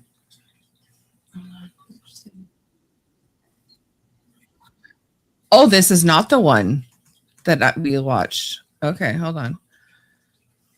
The one I seen was him going to a lady's house. All right, here we go. Trans-indigenous.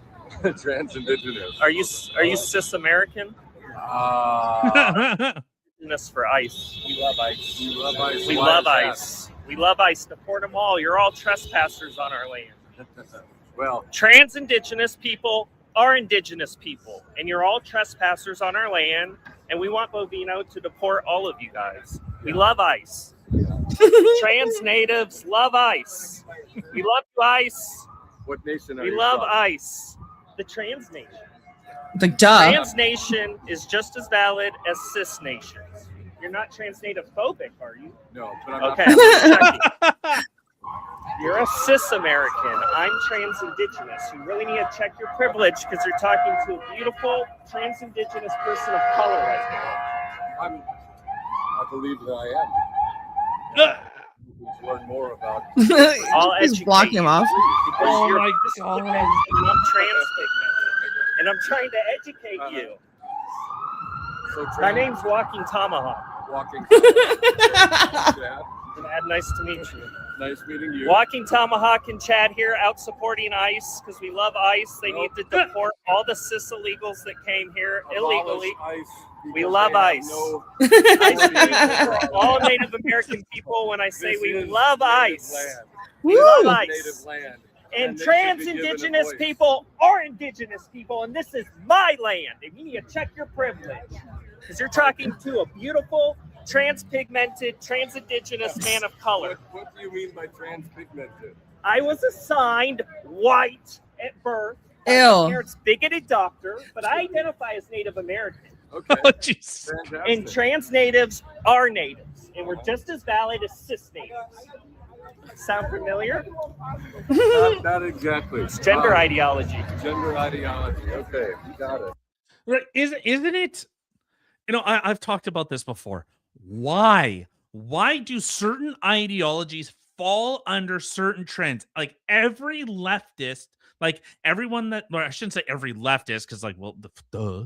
It's like, why does every Mormon believe Mormonism? It's like, well, because it's in the name, dummy. But like, why? Why are the I can't grasp it.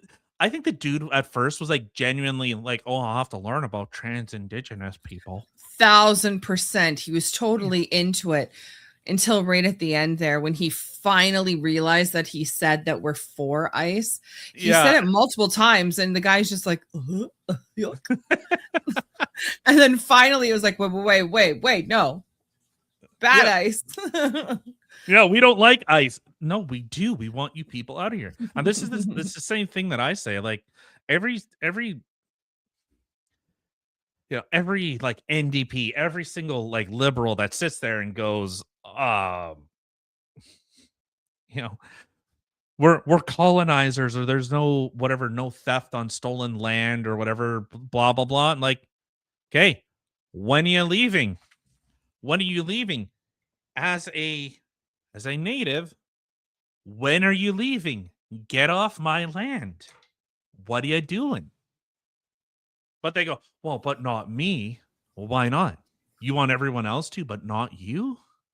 That's not how this works, Whitey. Right? Get off my land. Speaking of land, this one is the one I was thinking of. Oh, why are you not playing? Oh, hold on.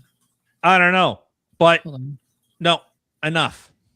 So we will move into the final segment, Bury the Beaver, the newest installment. Now that I'm finally home and I have my monitors in front of me, you know what? I want to ask everyone in chat. I want to ask you something. Can I see your beaver? I just want to see your beaver.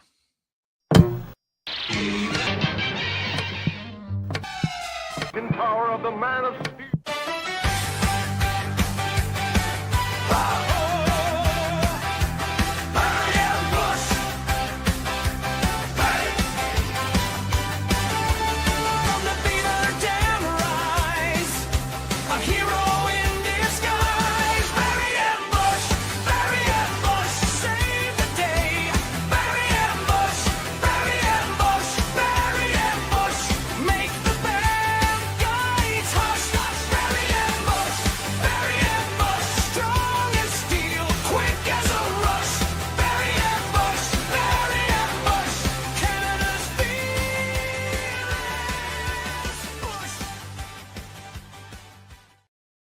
I messed up. Woo! Yes. Barry. So, Richard, I don't know if you sent $2 or you're just saying that you're sending me my $2 or 2 cents. I don't know, but we have more important things to do than worry about money right now. Barry. So this one is titled "The Holiday Heist." The Liberates have declared war on joy itself.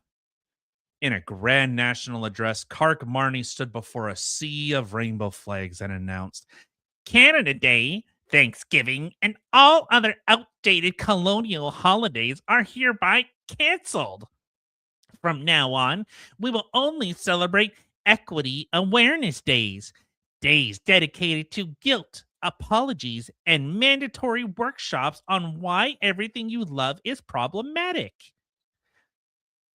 Christmas lights banned for carbon emissions. Victoria Day fireworks triggering to people who dislike loud noises. Even July 1st was to be rebranded as Apology Day, where citizens were expected to kneel and confess their maple syrup privilege. The country was in mourning, Barbecues were canceled. Timbit sales plummeted. Grandmas were crying into their empty holiday cookie tins. Barry the Beaver was in the middle of building a new dam when the news reached him. He dropped his hockey stick in disgust. They're coming for our holidays now, he roared, red beanie nearly flying off. Not on my watch, eh? He marched straight into the Capitol, cape billowing, codpiece proudly leading the charge, and burst into the Liberat Holiday Rebranding Summit. Carney was in the middle of unveiling the new equity tree, a sad, wilted thing covered in pronoun ornaments. Behold, Kark squeaked, no more oppressive Christmas trees. Barry hopped onto the stage, tail raised like a battle standard. You sad little rats. You can take our cookies, our poutine, and even try to track our asses with badges, but you will never take our holidays. Liberat security swarmed. Barry had grinned. Time to deck the halls with tail slaps. He spun like a furry tornado. Whap, whap, whap. His powerful tail sent bureaucrats flying into piles of apology forms. One tried to tase him. Barry caught the wires with his teeth and yanked the rat off his feet, using him as a furry yo-yo. Carney hid behind the equity tree. This is cultural sensitivity. Barry grabbed the sad little tree and used it like a baseball bat, swinging Kark across the room. The only thing sensitive around here is your tiny rodent ego. Holidays are for celebrating, not apologizing for existing. Barry then turned to the crowd of confused citizens who had gathered. Listen up, Canada. These rats want to replace your joy with guilt, but a real beaver builds memories, not excuses. Grab your families, fire up the barbecues, and celebrate whatever the hell you want. He ripped down the rainbow banners and hoisted a giant Canadian flag in their place. The crowd erupted. People started singing "Oh Canada" while passing around hidden cases of beer and boxes of Timbits they'd been smuggling. Carney, tangled in pronoun garland, could only whimper, "This is problematic." Barry adjusted his prominent codpiece with flair, took a big bite of a rescued maple cookie, and grinned. Damn right it is. Now go home and enjoy your damn holidays, eh? And if these rats come knocking again, he slammed his tail on the stage with a thunderous whap. Tell 'em Barry the Beaver said to shove their equity tree right where the sun don't shine. To be continued. Woo! My hero. Where is it?